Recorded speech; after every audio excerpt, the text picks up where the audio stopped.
Sir வணக்கம் sir. வணக்கம் ஐயா. விஜய் தன்னுடைய சுற்றுப்பயணத்தை ஆரம்பிக்கிறார். வாரம் ஒரு நாள், சில வாரங்கள்ல மட்டும் 2 நாள் சுற்றுப்பயணம். ஒரு வாரம் கேப் எடுத்து ஒவ்வொரு மாவட்டத்துக்கா போறாரு. ரோட்ல எல்லாம் நின்று மக்களை சந்திக்க போறாரு. உங்களுடைய ஆசை நிறைவேறிடுச்சா? இனி களம் எப்படி இருக்கும்? இல்லை, என்னுடைய ஆசை அப்படின்னு சொல்லக்கூடாது. என்னுடைய ஆர்வம் தமிழ்நாட்டை காப்பாற்றுறது தான். விஜய் என்ன பேச போறாரு, தமிழ்நாடு எதிர்கொள்ளக்கூடிய பிரச்சனைகளை அவர் எப்படி பார்க்குறாரு, அவருடைய புரிதல் எப்படி இருக்குது, அந்த சிக்கல்களை அவருடைய பாணியில் எப்படி தீர்ப்பாரு, இல்லை அந்த கட்சி எப்படி தீர்க்கும் அப்படின்றத தமிழ்நாட்டு மக்கள் எதிர்பார்க்கறது. இது வரைக்கும் அவர் பண்ணலையா, பேசலையா? பேசினார் இல்ல? இல்லை இல்லை இல்லை, எல்லாம் ஒன்றுமே கிடையாது. ஒரு விஷயத்த வந்துட்டு அவர் நல்லா எடுத்து வச்சார். அது பரந்தும் ரொம்ப நல்லா எடுத்து வச்சார். 80% நீர்நிலைகள், 90% வேளாண் நிலங்கள், இவர்களை அழிச்சு தான் அங்கே ஒரு விமான நிலையத்தை கொண்டு வரணுமா அப்படின்னு விஜய் எடுத்து வச்ச பாயிண்ட். அன்னைக்கு 10 நிமிஷம் 5 நிமிஷம் தானே பேசினாரு.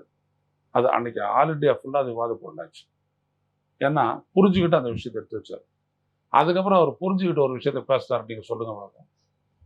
அதை புரிஞ்சுக்கிட்டவருக்கு இதெல்லாம் புரிஞ்சுக்க தெரியாதா? இல்லையே, அதான இங்க பிரச்சனையே. தாவேகானுடைய பிரச்சனை என்னன்னா, புரிதல் இல்லாதே இயங்குறாங்க, புரிஞ்சுக்க முயற்சிக்காதே கூட இயங்குறாங்க. இல்லாட்டி ஒரு மாநாட்டை வேஸ்ட் பண்ணியிருப்பாங்களா அவங்க? ஐயா, ஒரு மாநாடுன்றது சாதாரண விடையன்றீங்களா? எல்லாரும் சொல்றாங்க ரசிகர்கள் பார்க்க வந்தாங்க போயிட்டாங்க, அதெல்லாம் கிடையாதுங்க ஐயா. எவ்வளோ பேர் எதிர்பார்ப்போட வந்திருப்பாங்க தெரியுமா? ஒரு கட்சியா முழு பரிமாணத்துக்கு வர வேண்டிய ஒரு இடம் அது வேஸ்ட் போட்டாங்க. அதனால சொன்னா அது ஒரு ஃப்ளாப் அப்படின்னு. இப்போ அவர் போறாரு. இப்போ ஒரு இஷ்யூவும் இவர் எப்படி புரிஞ்சுக்கிட்டாரு, என்ன இவர் வந்தால் செய்வார் அப்படின்றது இவர் பேசும்போது தான் இவருடைய பேச்சு கூடுற கூட்டத்தையும் தாண்டி தமிழ்நாட்டு மக்கள்கிட்ட பேசுவார். போனாலே போதாது. எம்ஜிஆருக்கு இருந்த ஒரு பெரிய அட்வான்டேஜ் என்னன்னா, எம்ஜிஆர் திமுக வெளியில தூக்குச்சு. ஸோ ஒரு பேஸ் இருக்குது. அந்த பேஸ்ல அவர் ஷேர் எடுத்துக்க போறாரு. பொதுக்கூட்டத்துக்கெல்லாம் இடம் கிடையாது. ஸ்டூல்லாம் நின்று பேசியிருக்காரு. நான் என்னோட சொல்லியிருக்கேன். ஆனால் 10,000 பேர் கேட்டான். ஐயா, எம்ஜிஆர் வந்துட்டு ஒரு அரசியல்வாதி, பெரிய திராவிட முன்னேற்ற கழகத்தினுடைய பிரச்சார முகம், திராவிடர் முன்னேற்ற கழகத்தினுடைய நிதி ஆதாரம் எல்லாமே எம்ஜிஆர் தான். அவர் துண்டை போட்டாருன்னா டிஎம்கே, கொடியை காட்டினா டிஎம்கே, அப்படின்னாருன்னா காஞ்சி தலைவன், எப்படினாருன்னா அண்ணா. என்னங்க ஐயா அவரு, ஒப்பிடவே முடியாதுங்க ஐயா அவரை. 2வது விஷயம், அவருக்கு இருந்த ஒரு சூழல் இருந்தது இல்லை, புறச்சூழல் இருந்தது இல்லை, அதை நீங்க கவனிக்கணும். காமராஜர் இறந்துட்டாரு. அந்த பழைய காங்கிரஸ் ஓட்டு பேங்க் ஃபுல்லாவே ஆன்டி கருணாநிதி, எம்ஜிஆர் ஆன்டி கருணாநிதி போயிடுது. ரசிகர் பெரிய அளவுக்கா எம்ஜிஆரோட பற்று கொண்டவங்க போயிடுது. திமுக காரங்கள்லேயே 1000 அவங்க கட்சிக்காரன் எல்லாம் வந்துட்டான். இப்படியான சாதக சூழல் புறச்சூழல் எதுவுமே விஜய்க்கு இல்லை. வந்துட்டாரு விஜய், அவ்வளவுதான். போரறிந்த நடிகர். இப்போ இது எவ்வளவு பெரிய சவால்னு பாருங்க அப்போ விஜய்க்கு. அப்போ இவர் அரசியல் பிரச்சனை தான் இவரை தூக்கி விடணும், சிக்கல்கள் தான் இவருக்கு தூக்கி விடணும். அப்போ இதுதான் இங்க பிரச்சனை. அது எப்படி கையாளுறாருன்னு பார்க்கணும். விஜய் இதுவரைக்கும் பண்ணிக்கிட்டு வந்த பாலிடிக்ஸ், இது வரைக்கும் நிறைய ப்ரெடிக்ஷன்ஸ் வந்துச்சு, இதுதான் நடக்கும் இதுதான் அப்படின்னு சொல்லிட்டு. ஐயா, நான் ப்ரெடிக்ஷனு, அவருடைய ஸ்ட்ரென்த்து, இதெல்லாம் பற்றி நான் எந்த கருத்து சொல்ல விரும்பலை. ஏன்னா இந்த நாட்டில் இது EVM யுகம், ஓட்சோரி நடக்குது பார்க்குறோம். இல்லை, அதுக்குன்னு அரசியலை பேசாமல் இருந்துட முடியுமா? முடியாது முடியாது முடியாது. நான் அரசியலை பேசணுன்றதை நம்ம ஆரம்பித்தோம். இல்லாட்டி நம்ம 2 பேரும் ஏன் உட்காந்து பேசுகிறோம்? அரசியலை தான் பேசணும் விஜய். ஆனால் ப்ரெடிக்ஷன் அப்படிங்க இல்லையா, கணிப்பீங்க இல்லையா, இதெல்லாம் தாண்டினது தப்பு இந்திய அரசியல். இன்னைக்கு இருக்கிற இந்திய அரசியலில் எது நடக்கும்ன்றதெல்லாம் நீங்கள் அவ்வளோ சாதாரணமாக சொல்லிட முடியாது. அப்படியாப்பட்ட இடம். அதில் விஜயும் ஒரு கேஷுவாலிட்டி ஆகலாம். இதை நான் விஜய்கிட்டே சொல்லியிருக்கேன். இந்த புத்தகத்தை எடுத்து கொடுத்துட்டு இதுதான் நம்மளுக்கு சவாலான விடையும் என்ன. ஆமாம் ஐயானாரு. அவர் புத்தகம் வெளியிட்டு அம்பேத்கரை பற்றி பண்ணார்ல, நான் சந்திக்கிறதுக்கு முன்னாடியே, இந்த நாட்டில் ஜனநாயகம் காப்பாற்றப்பட தேர்தல் நேர்மையாக நடத்தப்பட வேண்டும், நேர்மையாக நடத்தப்படுவதை மக்கள் உணர வேண்டும் சொன்னாரா? நினைப்பு இருக்குங்களா? நான் ரொம்ப புலகம் இதை அடைச்சிட்டேன். ஆஹா, கிடைச்சண்ட ஒரு தலைவன். இவ்வளவு புரிதலை யாரும் வெளிப்படுத்தலையா? அப்படியாப்பட்ட இடம் அது எலெக்ஷன் அப்படின்றது. ஸோ அது ஒன்றும் விஜய்க்கு புரியாத இடம்லாம் கிடையாது. ஏன்னா அவ்வளோ பேசுகிறோம் நம்ம EVM பற்றி, அது ஒன்றும் கிடையாது. ஆனால் இஷ்யூஸ் அதில் அவர் எங்கே நிற்கிறாரு பேசுகிறோம். அண்ணா, அங்கிள் ஸ்டாலின், கேட்குதுங்களா, இதெல்லாம் அரசியல் எடுபடவே எடுபடாது. ஒரு சுவாரஸ்யத்தை கூட்ட உங்க முன்னாடி இருக்கக்கூடிய ரசிகர்கள் விசிலடிப்பாங்க, கத்துவாங்க, எல்லாமே பண்ணுவாங்க. பின்னாடி இருக்கிறவங்கலாம் இவ்வளவுதானா இவரு எடை போட்டு முடிச்சிடும் கோடு போட்டுருவாங்க. ஸோ மாறணும் இவர் எப்படி பண்றாருன்னு பார்க்கணும். அவர் ஒரு வாரத்துக்கு ஒரு தடவை வரட்டும், எப்படி வேணாலும் வரட்டும், அதை பற்றிலாம் ஒன்றும் இல்லை. ஒரு ஒரு வாரம் 3 மாவட்டங்களுக்கு போக போறாரு. நாளைக்கு திருச்சி, அரியலூர், பெரம்பலூர் போறாரு. ஸோ நல்ல திட்டம் தான். என்ன பேசுறதுல பார்ப்போம். இல்ல நாளுக்கு நாள் ஒரு பக்குவம் தெரியலையா அவருடைய அரசியல்? முதல் மாநாட்டுல அது தெரிஞ்சிச்சு, நல்லா தெரிஞ்சதா? நல்லா தெரிஞ்சிச்சு. அதுக்கு பிறகு டவுன் தான். பேசு பொருளாச்சு. அதுக்கப்புறம் நம்மளும் ஜனவரி வரைக்கும் இருந்தோம், அவரோட ஜனவரி 30ஆம் தேதி வரைக்கும் இருந்தோம். அதுக்கு பின்னாடியான காலகட்டத்தில் வந்துட்டு யுசிவே தோட்டல அவரு. நீங்க திட்டுறது வேற. அதாவது சரி, நான் ஒரு உதாரணத்துக்கு பேசுறேன், நல்லா இருக்கும். எத்தனை காலம் தான் ஏமாற்றுவார் இந்த நாட்டிலே. நீட்டு தேர்வை பத்தி திமுக ஸ்டாண்டை திட்டுறாரு. இதே விஜய் தானே சொன்னாரு, அந்த நீட் தேர்வை வந்துட்டு விலக்கு வேணும் அப்படின்னு சொல்லிட்டு நிறைவேற்றப்பட்ட அந்த சட்ட வரைவை ஆதரிச்சு மாணவர்களுக்கு பரிசு கொடுக்கக்கூடிய நிகழ்ச்சியில் அவர் பேசினார். பேசிவிட்டு ஒன்று சொல்றாரு, கல்வி அதிகாரம் முழுமையா மாநிலங்களுக்கு வரணும் அப்படின்ட்டு. அப்படி பேசினவர் அடுத்த 6 மாசத்துல எத்தனை காலம் தான் ஏமாற்றுவார் அப்படின்னு சொல்லிட்டீங்க. இப்போ உங்களை கேட்குறேன், ஆட்சிக்கு நீங்க வந்துட்டீங்க, நீங்க என்ன பண்ணுவீங்க? இதே திமுக போன ரூட்ல தானே நீங்களும் போயாகணும், சட்ட ரீதியான வழிக்கு தானே போயாகணும். அப்போ அவங்கள பார்த்து எத்தனை காலம் தான் ஏமாற்றுவார் சொல்றது, அப்போ என்ன ஆகும்? ஸோ இங்கே யாரும் மக்கள் வந்துட்டு ஒருத்தர் எடுக்கக்கூடிய நடவடிக்கையில் நம்ம எங்கே இருக்கிறோன்றதை அவங்க யோசிச்சுருவாங்க. மாணவர்களாக இருக்கட்டும், இளைஞர்களாக இருக்கட்டும், விவசாயிகளாக இருக்கட்டும், பெண்களாக இருக்கட்டும். அதனால் நீங்கள் வெறும் வசனம் மாதிரி பேசிக்கிட்டு ஏமாத்துறாங்க அப்படிலாம் சொல்லிட்டுலாம் நீங்கள் தப்பிச்சிட முடியாது. அதான் அவருக்கு இருக்கிற சிக்கல். விஜய் எந்த அளவுக்கு விஷயங்களை புரிஞ்சிட்டு இருக்கிறார், அதான் மக்கள் எதிர்பார்க்கிறது. அப்போ ஒரு 3 பிரச்சனை எடுத்து பேசுறாரு. 3 பிரச்சனையும் அந்த மக்களுக்கு புரியும்படி பேசணும். அதான் நான் சொல்றேன், பரந்தூர்ல நடந்துச்சுன்னு. இந்திய ஒன்றிய அரசு பரம்பூர்ல அவர் கண்டிக்கல, கேட்கல, கோரிக்கை வைக்கல, அது வேற விஷயம். ஆனால் அந்த பிரச்சனையும் பேசுறாரு. சரியா, நான் வளர்ச்சிக்கு எதிரானவன் இல்லை, விமான நிலையம் வரட்டும், ஆனா இங்க வேண்டாம் அப்படின்றத அவர் எடுத்து சொன்னார். அதான் முக்கியம், அது மக்கள் குரல். அப்படி போன விஜய் எப்படி பண்றதுன்னு பார்க்கணும். இல்ல நாளுக்கு நாள் களம் மாறுகிற பொழுது, களத்துக்கு இவரும் இறங்குகிற பொழுது, இன்னும் தீவிரமாக வேலை செய்கிற பொழுது அவர் மீதான அந்த ப்ரெடிக்ஷன்ஸ் எல்லாம் மாறாதான்னு கேட்கிறேன். இல்லைங்க, அவர் மேல ஒரு ஒரு அவருக்கு ஒரு அறிமுகம் இருக்குல்ல, அதான் நீங்க ஊடகங்கள்லாம் கொடுக்கக்கூடிய முன்னுரிமை. ஆனா அவர் மேல இருக்கக்கூடிய ரசிகர்கள் இருக்கக்கூடிய அபிமானம் நம்பிக்கையா மாறணும். மக்கள்கிட்ட அவரை பற்றிய நம்பிக்கை ஏற்படணும், அவருடைய அரசியல் மீதான நம்பிக்கை ஏற்படணும். இல்லாட்டி முடியாது. எம்ஜிஆருக்கு கிடைச்ச ஒரு பற்றுதலோடு சேர்ந்த ஒரு ட்ரஸ்ட் இருக்கு இல்லையா, அது எம்ஜிஆர் கெயின் பண்ணிட்டாரு. யாருமே கெயின் பண்ணல, இன்க்ளூடிங் விஜயகாந்த். அபிமானம் இருந்துச்சு, அவங்கள மட்டும் விட்டு போட்டாங்க. எம்ஜிஆர் மாதிரி ட்ரஸ்டே இருக்கு, நல்லதாண்டா பண்ணுவாரு. ஏன்னா அவர் அவ்வளோ பாட்டு பாட்டார். அவரு காடு வலை 8 மூட்டை, என் கை காலம் தானே பிடிச்சோம், நாளை வரப்போ சட்டம், நமக்கு நன்மை படத்துக்கு திட்டம், இப்படி எல்லாம் பேசாத எம்ஜிஆர் தான். அது பேரு எம்ஜிஆர் பாட்டு தான், பட்டுக்கோட்டை கல்யாண சுந்தரம் பாட்டு இல்லை. அப்படித்தானே போச்சு அது. அப்ப நீங்க பார்க்கணும், அவருடைய பில்டப் வேற, அவருடைய பில்டப் வேற. ஓபிஎஸும் டிடிவியும் தாவேக கூட்டணிக்கு போக வாய்ப்பு இருப்பதாக சொல்றாங்க. அரசியல நிகழக்கூடிய அவங்க வந்துட்டு அவங்களுடைய அரசியலை இழந்துட மாட்டாங்க. ஒருத்தரை முன்னிறுத்தி அவங்க 2 பேரும் அவங்களுடைய அரசியலை நிலைநாட்டுவாங்க. ஏன்னா அவங்களுடைய குறி யாரு? எடப்பாடி. இப்போதைக்கு தான் நான் பண்ணுவேன், உனக்கு எதிராக நான் செயல்படுவேன். இப்போ இது கூட்டணி போகுது, பாஜக அதிமுக கூட்டணி அப்படி போயிடுது.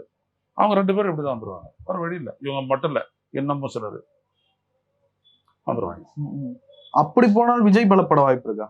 அது இவர் பேசுறதை பொறுத்து. இவர் அதுலயும் இவருடைய பேச்சு தான் இருக்கு எல்லாத்துலயும். சாதாரண விஷயம் இல்லை. நீங்க உங்களை எப்படி வெளிப்படுத்துவீங்க ஐயா? நீங்க ஒரு தலைவர், ஏன் நீங்க திருச்சி வேட்பாளர் இல்ல சார், எந்த ஐயா யாரா எந்த ஆட்களாக இருக்கும், இதுக்கு முன்னாடி சில ஜெயலலிதா அவர்கள் இருந்தாலுமே யாரோ எழுதி கொடுக்கறது தானே பேசுவாங்க, படிப்பாங்க. யாரோ எழுதி கொடுக்கறத பேசும்போது ஜெயலலிதா எவ்வளவு ஆடமா பேசுறாங்கன்றத நீங்க ஈழ பிரச்சனையில பாத்தீங்களா? காவிரி பிரச்சனையில பாத்தீங்களா? காவிரி பிரச்சனையில விவசாயிகள்லாம் மாநாடு வைக்கிறாங்க தஞ்சாவூர்ல, அந்த அம்மா பேசுற பேச்சை கேட்டீங்களா? நான் ஒரு உதாரணம் சொல்றேன், எல்லாருக்கும் அதிமுக எல்லாமே தெரிஞ்சது. அவங்க என்ன பண்றாங்க, இந்த சிபிஎஸ்சி மாணவ கழகத்துக்கு வந்துட்டு நிறைய மார்க் போட்டுறாங்க. அவங்க நிறைய எம்பிபிஎஸ் சீட்டை பிடிச்சிட்டாங்க. திராவிடர் கழக பொதுச் செயலாளர் வீரமணி கேஸ் போட்டுறாரு. அப்போ ஜெயலலிதா சொல்றாங்க, அவங்களுக்கு 2% இடம் தான் நான் தருவேன் அப்படின்றாங்க. அதை எதிர்த்தும் வழக்கு போகுது. சிபிஎஸ்சிக்கு 2% இடம் தான் தருவேன், எனக்கு தெரியும் என்ன சொல்லி கொடுத்தாங்க, என்ன படிச்சாங்க அப்படின்ட்டு. உடனே கோர்ட்டு சொல்லுது, அப்போ ஒரு எக்ஸாம் வைங்க, பாஸ் பண்றதுக்கு ஏற்ற மாதிரி அந்த பர்சன்டேஜ் தளர்த்தலாம். வா வச்சாங்க. நம்ம தமிழ்நாட்டு மாணவர்கள் நிறைய பேர் பாஸ் பண்ணிட்டாங்க. கிண்டி அண்ணா பல்கலைக்கழகம் தான் அந்த எக்ஸாமை கண்டக்ட் பண்ணிச்சு. வந்தது என்ன அப்படின்னா 1.5% மேலே வரல சிபிஎஸ்சி. அப்போ ஜெயலலிதா சொன்னாங்க, எனக்கு பழி வாங்கக்கூடிய மனப்பான்மை கிடையாது, ஆனால் அவ்வளோதான் அவங்களுடைய அளவு அப்படின்றது எனக்கு தெரியும், நான் சொன்னது கேடு தான் வந்துச்சு, ஆனாலும் நான் சொன்னது சொன்னதான் 2% தரேன்னாங்க. எப்படி பண்ணுறாங்க பாருங்க பாலிடிக்ஸ். காவிரி பிரச்சனைக்காக நேஷனல் இன்டகிரேஷன் கவுன்சில் மீட்டிங்கில் புறக்கணிச்சு வந்தது ஆளு ஜெயலலிதா. நினப்பு இருக்குங்களா உங்களுக்கு? அப்படி பண்ணாங்க ஜெயலலிதாவுடைய பாலிடிக்ஸ். ஈழ பிரச்சனையில் ஒன்றிய அரசுடைய நிலைப்பாட்டுக்கு எதிராக எம்ஜிஆர் எப்படி நிலைப்பாடு எடுத்து பண்ணாரோ அதே மாதிரி இன அழித்தலுக்கு எதிராக ஜெயலலிதா ஒரு நிலைப்பாடு எடுத்து நின்னாங்க. ஸ்ட்ராங்கா எங்களுக்கு தெரியும். அப்படியாப்பட்டது இவர்கிட்ட எல்லாம் அப்படிலாம் எதிர்பார்க்க முடியாது. அந்த துணிவு, அந்த புரிதல், ஜெயலலிதா கிட்ட இருக்கிற விஷயமே புரிதல் தான்.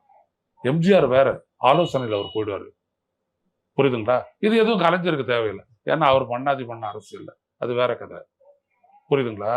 ஆனா எம்ஜிஆர் ஆலோசனைன்னா ஜெயலலிதா கிட்ட இருக்கக்கூடிய புரிதல் டக்குன்னு புரிஞ்சிருவாங்க அவங்க.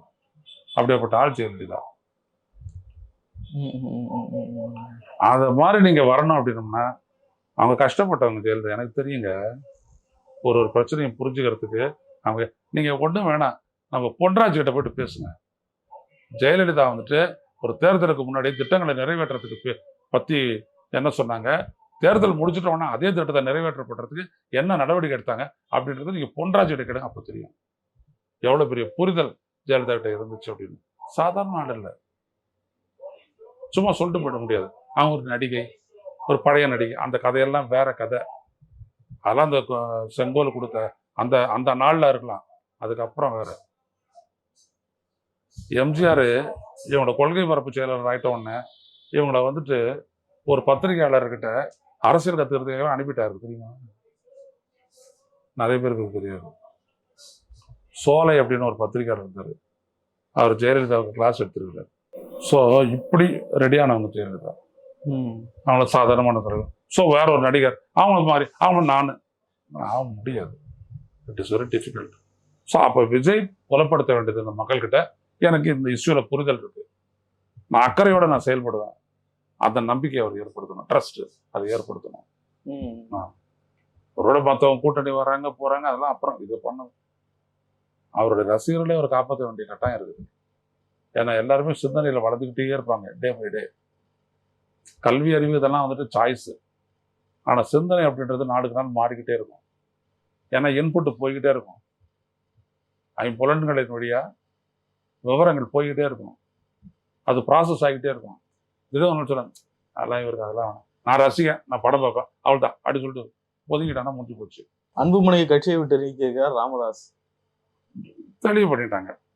2 கட்சி, பாமகன்றது 2 கட்சி. இதுக்கு மேல நிரூபிக்க வேண்டிய இடம் களம். தேர்தல் ஆணையத்துக்கு போவாங்க, கோர்ட்டுக்கு போவாங்க, அதெல்லாம் வேற. ஆனா களத்துக்கு போகும்போது ஐயா ராமதாஸ் கூட வந்துட்டு வன்னியர் சங்கம் இருக்கு, அன்புமணி கிட்ட அவருடைய கட்சியினுடைய நிர்வாகிகள் இருக்காங்க, ராமதாஸ் ஐயா கிட்ட அந்த மக்களோட நெருக்கம் உண்டு. என்ன நடக்குதுன்றது பொறுத்திருந்து பார்ப்போம். ஆனா ஒண்ணு, கட்சிகள் வந்துட்டு கூட்டணின்னு வரப்போது முதல் சாய்ஸ் ராமதாஸ் தான் இருப்பாரு. அப்படியா? ஆமா. அன்புமணி எல்லாம் அன்புமணி கிட்ட தானே சின்னம், கட்சி சின்னம் எது வேணாலும் இருக்கட்டும், வாக்கு இருக்காது. நிச்சயமா சொல்றேன், எழுதி வச்சுங்க. இல்ல அன்புமணி பின்னாடி கூட்டம் திரளது ஐயா. அன்புமணியோட கூட்டம் திரட்டுறவங்க அவரை கூட்டம், அதுல ஒரு என்னன்னா ராமதாஸ் ஐயா வயசாகி போச்சு, என்னைக்கு இருந்தாலும் அன்புமணி தானே அப்படின்ற கூட்டம் தான் அவர்கிட்ட இருக்குது, வேற யாரும் கிடையாது. ராமதாஸ் ஐயா பண்ண தவறு பிள்ளைய அந்த இடத்துல கொண்டாந்து அவரே ஒத்துக்கிறாரு. ஒத்துக்கிட்டாரு, நான் செய்த மிகப்பெரிய தவறு. இதெல்லாம் நம்ம எல்லாம் 4 வருஷத்துக்கு முன்னாடி சொன்னா இப்பதான் ஒத்துக்கிறாரு. பரவாயில்ல. இல்ல அன்புமணி தனி கட்சி ஆரம்பிக்க சொல்லுகிறார், அன்புமணி அப்படி போவாருன்னு நினைக்கிறீங்களா? அது அன்புமணிக்கு நல்லது, தனி கட்சி தான். அப்போ நான் எங்களுடைய அப்பாவுடைய இன்ஃப்ளூயன்ஸ்ல அவர் ஆரம்பிச்சு வச்ச கட்சியில நான் வந்துட்டு அதை வச்சுக்கிட்டு நான் விளையாடுறேன் அப்படின்ற இல்லாம தனி கட்சி ஆரம்பிச்சு அவர் போனோம். அவர் போறதுக்கு அந்த துணிச்சல் அவர்கிட்ட இருக்குமா? இருக்காது. ஏன் இந்த கட்சியை நடத்தினாலும் அது தப்பா? உரிமையை பெற்று எப்படி நீங்க வந்துட்டு ஒரு தலைவர் கிடையாது, வன்னியர் சங்கம் நடத்துற போராட்டத்துல நீங்க ஆள் கிடையாது, உங்களுக்கு இருக்கக்கூடிய ஒரே தகுதி ராமதாஸ் ஐயாவுடைய புள்ளன்றது தான். தவறு செஞ்சவர் ராமதாஸ். அவரால் மத்திய அமைச்சர் ஆனீங்க, நல்லா சம்பாரிச்சிட்டீங்க, இப்ப கட்சியை நடத்துறீங்க, அவ்வளவுதான். வேற எதுவுமே கிடையாது. எதுவுமே கிடையாது. அனுமதி பாருங்க. அப்ப இந்த கூட்டணி நேரத்தில் கூட பாஜகவினுடைய அந்த பாஜகவோட அவர் இருப்பாரு. பாஜகவினுடைய ஆள் தானே அவரு. இல்ல ராமதாஸ் ஐயா பாஜக இன்ஃப்ளூயன்ஸ் பண்ண முடியாது. தெரியல, அது எப்படி பண்ணுவாங்கன்றது தெரியல. பண்ணுவாங்க நிச்சயமா. ஏன்னா இங்க திமுக அணியில வந்துட்டு அவருக்கான வாய்ப்பு ரொம்ப கம்மி தானே. தேமுதிக வேணா அகாமடேட் பண்ணிக்கும், திமுக பாமக அப்படி அகாமடேட் பண்ண முடியும்னு தெரியல. சோ அதனால அவங்க அப்படிதான் போய் அவன் அதிமுக தான் போய் அவர் அதிமுக தான் அலைன்ஸ் போடுவார். பாஜக போக மாட்டார். அதிமுக தான் அலைன்ஸ் போடுவார். ஐயா ராமதாஸை பத்தி எனக்கு தெரியும். அவர் அதிமுகவோட போடுவார். ரெண்டும் ஒரு கூட்டணி தானே. அது பாப்போம், அப்புறம் பாப்போம். அவ்வளவு விஷயம் நடக்க வேண்டியது இருக்கு. பார்ப்போம். ஐயா ராமதாஸ் வந்துட்டு நான் வந்துட்டு மக்கள் தொலைக்காட்சி தான் நான் பார்த்துட்டு இருக்கிறேன். அவர் சரியான கொள்கைவாதி, விட்டு தர மாட்டாரு. இது மக்களுக்காகவும் நிற்கணும்னு பார்ப்பாரு. இங்க பாட்டாளி மக்கள் கட்சி சார்பாக தேர்ந்தெடுக்கப்பட்ட அமைச்சர்கள் இருக்காங்க இல்லையா, அவங்களால தமிழ்நாடு எவ்வளவு பலன் பெற்றிருக்குன்றதை நீங்க பாருங்க. பெரிய பலன்கள் பெற்றது. ரயில்வேஸ் அதெல்லாம் பெரிய பலன்கள் பெற்றது. அதனால ராமதாஸ் எப்படின்னா அவரும் பலன் அடைவார், தமிழ்நாடும் பலன் அடையும், மக்களும் பலன் அடைவாங்க. அதனால தான் அந்த கட்சி ஒரு கட்டத்தில் 21 எம்எல்ஏக்கள் அந்த கட்சியா பெருகுது. அதெல்லாம் அன்புமணி எல்லாம் ஒண்ணும் பண்ண முடியாது. கிரவுண்ட் லெவல்ல அன்புமணியால ராமதாஸ் நடத்துற கட்சியை வழி நடத்தவே முடியாது. கட்சி சின்னத்தையும் கட்சியையும் வைத்திருந்தாலும் கூட கட்சி சின்னம்லாம் வேறங்கய்யா. கட்சி சின்னம் தான் தோத்து போச்சு ரெட்டையில. அப்புறம் மறுபடியும் மாம்பழத்தை கட்டிக்கிட்டு இருக்கிறீங்க. மாம்பழம் தான் இப்ப எல்லாரும் புதைக்கிறாங்களா, நல்ல வேலை கிடைக்கலன்ட்டு. அதனால விட்டுருங்க மாம்பழத்தை. அது முதல்ல ஒரு அங்கீகரிக்கப்பட்ட கட்சியே கிடையாது, முடிஞ்சு போச்சு. 3.6% தானே. அப்புறம் என்ன இருக்குது? ராமதாஸ் எவ்வளவு ரிவைவ் பண்ண முடியும்? அவர் எவ்வளவு வயசான நல்லா இருந்தாலும் சரி, கலைஞர் பாரு அவரும் வீல் சேர்ல இறங்கி அவர் அடிச்சுருவாரு ஐயா. அவர் பயங்கரமான மாஸ் கான்டாக்ட்ல மண்ணாதி மண்ணா அவரு எல்லாரும் சேர் போட்டு உட்கார வச்சுக்கிட்டு 3 மணி நேரம் கதை சொல்லி படம் எடுத்து எல்லாரையும் அரசியல் வயப்படுத்தின ஆள் அவரு. பெரிய தலைவர் அவர் வேற. இவர் அல்ல முடியாது. இவர் ஒரு அடாக் பாலிட்டிஷியன், தற்காலிக அரசியல்வாதி, அவ்வளவுதான். நிறைய விஷயங்கள் நன்றி.